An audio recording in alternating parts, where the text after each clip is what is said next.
Socialism is not an option. Wake up, America. I came to the United States in 1978. I was a young boy then. I was not an immigrant. I was accompanying my older brother and sister so they could attend college and then return home to resume their lives in Venezuela. At that time, life was good in our country. It was a very rich nation with so much to offer the young generation. When we arrived in Florida, we all knew it was a temporary stay. Life was good in the Sunshine State. My father was well off, so our lifestyle was the envy of many. As the years went by, the time for us to go home was no longer an option.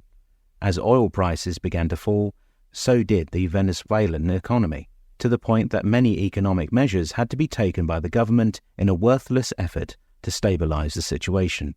Nothing seemed to help, until a revolution took place and people thought that their best option was socialism. Little did they know that it would be the beginning of the end for what was once the richest country in South America. When the Socialist Party took over in 1999, the majority of the people were very hopeful to see economic changes which would improve their lives.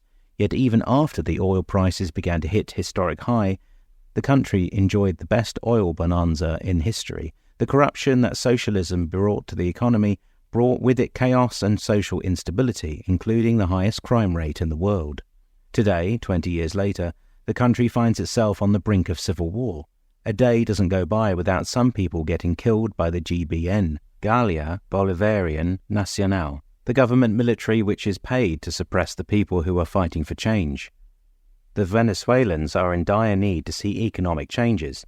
They want changes that could bring them back to having a decent life.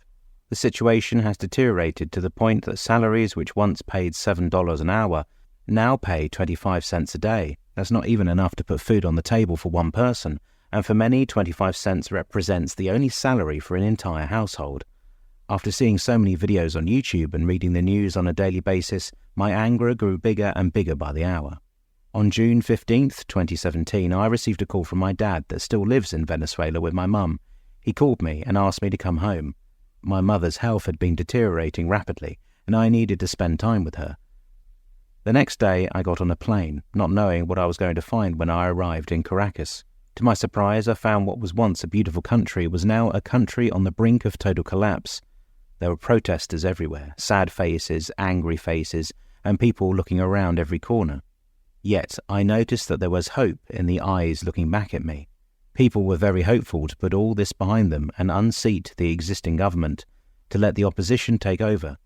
The opposition has the support it needs, but the government has the military to back them up. Therefore, the fight is incessant and extremely uneven, and that will not prevent the Venezuelan people from fighting for their livelihood and that of their children. The day after I arrived, I decided to experience what was going on, against my father's advice. I went out, not to protest, but to get a feel for things, and that is when I was taken over by a force that I can only explain with what happened next. When you read the papers, when you see the videos and watch TV, you don't get the whole story. You only see people fighting against the army. But what you don't realize is that the front line are populated with kids from the ages of 12 to 18. As I type this, tears run down my cheeks. They are not tears of sadness, but tears of pride for these young warriors. On day 2, I was better prepared. Helmet atop my head, goggles hanging around my neck, face mask and gloves in hand, I made my way to the front lines. If I was going to be fighting elbow to elbow with these young warriors, I had to protect myself. I admit I'm not a young pup anymore, but I'm definitely athletic. Able to lift weights and running 8 miles a day, I have the physical ability to equal these young men anytime. However, I had to be careful not to get myself into any type of trouble. After spending a few weeks with these young warriors, I learned not only that they were only as old as the belt I was wearing, but also how poor they were. Some of them had not had a meal in over 2 days, and that confirmed what this revolution was all about. It is an all-out war toward attaining a better life and a future for generations to come. I found myself surrounded by young warriors determined to fight to the end. They believe that if they are going to die, they prefer to die fighting than from starvation. The big day was near. It was called Dies 100 de la Revolution. I didn't have much of a clue of what was going to happen, but after spending a few weeks with these young warriors, I was prepared for anything. But I had little clue of what was going to be a day to remember for the rest of my life. When 10 a.m. on Sunday, 9th of July 2017 arrived, I was up and ready to meet these young kids. Before leaving my home, the lady who takes care of the house prepared my breakfast, and soon after I finished, I told her that I was going for a walk. I didn't tell her anything about my plans, so she would not tell my parents and have them worry for my safety. I went to kiss my mum and dad goodbye and went off to meet the young warriors. Even though they live in a very poor part of town, a place that not many would dare trespass upon because of the high crime rate, I managed to blend in very easily. When I arrived, a group of 10 young adults were waiting for me. We all started to walk together to a place called Chacaito. When we got there, everything seemed very normal, nothing out of the ordinary. Many members of the opposition party were there. I noticed many familiar faces, since I was always reading the news and watching videos, so I felt at home. An hour into it, I began to feel that something didn't seem right. The group that came with me had all their gear on: helmets, gas masks, goggles, gloves, and homemade shields. I followed their example and proceeded to do the same. We'd been wearing the same equipment for the last week, but nothing had happened. It was no time for second-guessing my young friends. They could feel it too. Something was in the offing. When we left our positions, we all had helmets on, masks over our faces, goggles over our eyes, but no shields. We dropped those off when a pickup truck came along with food, drinks, and Molotov cocktails. Imagine how I was feeling at this point. All this was new to me, but being the fighter that I always was, I felt my adrenaline beginning to rush through my body like an impulse of irresistible energy. At this point, I just looked from the sidelines, not knowing what was going to happen yet. About a block away, I saw a group of young warriors beginning to loot a construction site. I was wondering why they were stealing raw construction material. Since they had no weapon, I soon realized that whatever they were gathering was going to serve as weapons against the GMB. Many people were criticizing the young warriors, but they continued to get barbed wires, 2x4s, metal wires, bricks, rocks, and sand. All I did was to watch them at work, although I would have liked to know what was going through their minds, what they were going to do next. Soon after the looting, when other members from other neighborhoods joined us, they began to create barricades to block the streets. I was still a bit confused why going to all that trouble, but the answer to that quandary may surprise you yet. After various barricades were put into place and set on fire, the warriors began to run towards the highway. Sure enough, exactly as they predicted, the GMB was waiting for them.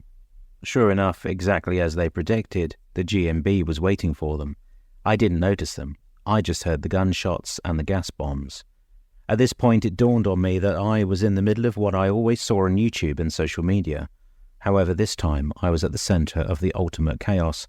I had no other choice but to run for cover with my construction hard hat, gas mask, goggles, gloves, and a makeshift shield. I wasn't sure if I should be feeling fear, but I was excited, the adrenaline gearing every fiber of my being. I was in the front line with the Venezuelan warriors, the average age being 16 years old. With masks, helmets, and whatever else, we all looked the same. I saw firsthand how they fought and risked their lives for a better country.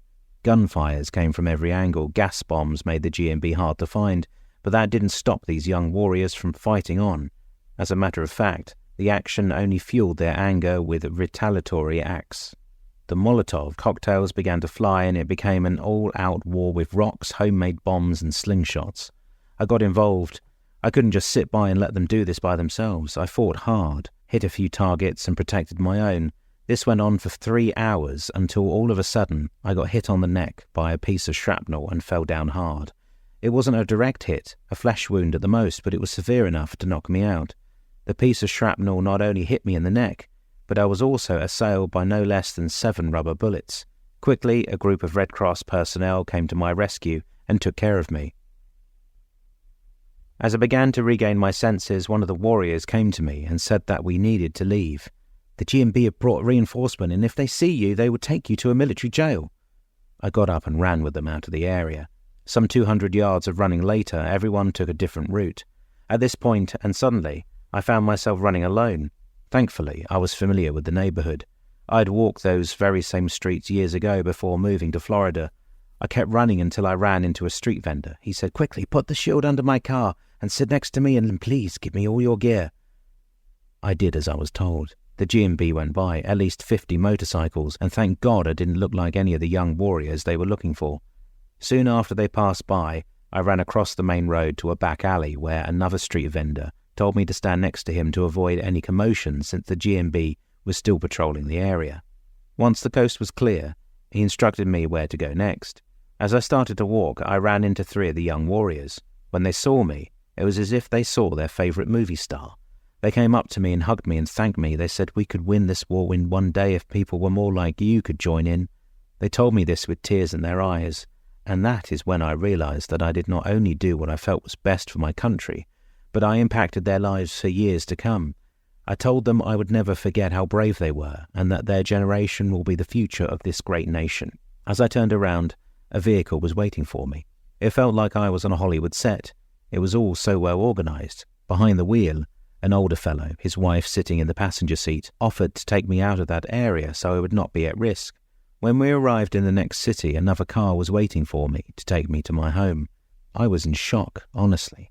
I totally lost hope for humanity, but what I had lived in the last few hours taught me that there's still so much hope in this world. The gentleman behind the wheel asked me where I was going. I said up the mountain, and that he could drop me off wherever he felt appropriate. He said, "I will take you wherever you need to go, and we thank you for what you and your friends are doing for our nation." Wow. For the first time in a long time, I felt like I made a difference to so many people, and a difference that will hopefully impact others to keep on fighting for a free nation. When I got home, I realized how severe my wounds were, but I was still running on adrenaline. I felt no pain. I took a shower, put some ointment on my open wounds, and then I asked God to put an end to all of this.